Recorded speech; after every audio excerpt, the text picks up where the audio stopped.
اللہ یاری صاحب یہ بات ذرا توجہ سے اور غور سے سننا، کیونکہ آپ کی ساری عمارت رم سے گرنے والی ہے. یہ سنے غور سے. آپ کا فیض کشانی کیا کہتا ہے؟ آپ کا فیض کشانی کہتا ہے وفی تفسیر الامام علیہ السلام فی سورۃ البقرۃ عند قولہ تعالی لا تقولوا رائنا وقولوا انصرنا. کہتا ہے کہ امام علیہ السلام کی تفسیر میں ہے ان القاسم علیہ السلام، امام سیدنا امام ابن امام امام الائمہ سیدنا امام موسیٰ کاظم رضی اللہ تعالیٰ عنہ سے روایت کرتے ہیں رسول اللہ صلی اللہ علیہ وسلم لما قدم المدینہ تھا، جب حضور علیہ السلام مدینہ تشریف لائے، اسورا حولہ المہاجرون والانصار، اور مہاجرون اور انصار کی کثرت جب ہوئی، حضور کے بارے میں مسائل زیادہ ہوئے، کانوا یخاطبونہ بالخطاب العظیم الذی لا یلیق بہ، حضور علیہ السلام کی بارگاہ میں وہ ایسی بات کرتے جو لائق نہ تھی. ذالک ان اللہ تعالی کان قال یا ایھا الذین آمنوا لا ترفعوا اصواتکم فوق صوت النبی. کہتا ہے اللہ نے آیت نازل کی اس وقت، وکان رسول اللہ صلی اللہ تعالی علیہ وسلم رحیما وعلیہم عطوفا، حضور بڑے رحیم اور بڑے کریم تھے ان کے لیے. اب یہ بات بڑی قابل توجہ، آپ نے اس کا جواب دینا ہے. کہتا ہے کہ حضور بڑے رحیم اور کریم ہیں.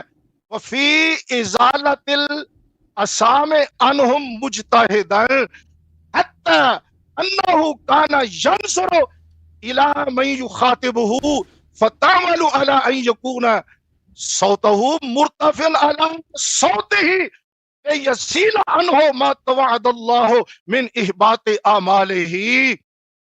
آپ کے امام موسیٰ کاظم فرماتے ہیں نبی پاک صلی اللہ تعالی علیہ وسلم پر جب یہ آیت نازل ہوئی تو اگر کوئی شخص حضور سے اونچی آواز میں بات کرتا تھا تو نبی پاک علیہ السلام اس سے زیادہ اونچی آواز میں گفتگو فرماتے تھے تاکہ اس کے اعمال حبط نہ ہو، اس کے اعمال ضائع نہ ہو.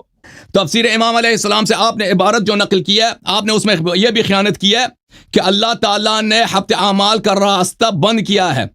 اچھا، میں آپ کی خدمت میں یہ تفسیر امام عسکری علیہ السلام میں عبارت دے کے میرے محترم ناظرین یہ ہے کہ ایک دفعہ ایک اعرابی آیا، حتى أن رجلا أعرابيا ناداه يوما وهو خلف حائط بصوت جهوري يا محمد، فأجابه بأرفع من صوته يريد أن لا يعثم الأعرابي بارتفاع صوته.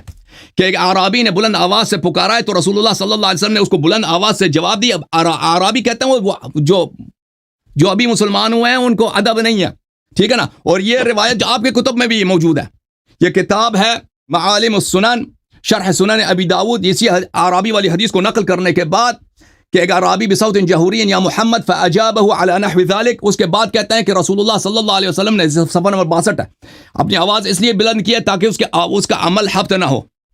تو یہ تو آپ پہ حجت ہے نا کہ اگر رسول صلی اللہ علیہ وسلم کسی کو نادان سمجھتے تھے اور یہ پتہ ہوتا تھا کہ یہ بے احترامی کی وجہ سے نہیں کہتا، اپنی آواز بلند کر رہا ہے، تو اپنی آواز بلند کرتے تھے تاکہ اس کا عمل حبط نہ ہو جائے. ابو بکر عمر کے لیے تو یہ نہیں کیا نا. آپ مجھے کسی کتاب میں دکھائیں کہ ابو بکر عمر نے جب چلایا ہے، آواز بلند کی ہیں، چیخیں ماری ہیں وفد بنی تمیم کے واقعے میں، تو رسول صلی اللہ علیہ وسلم نے آواز نہیں بلند کی، آواز بلند کیا تاکہ ان کا اعمال حبط نہ ہو جائیں.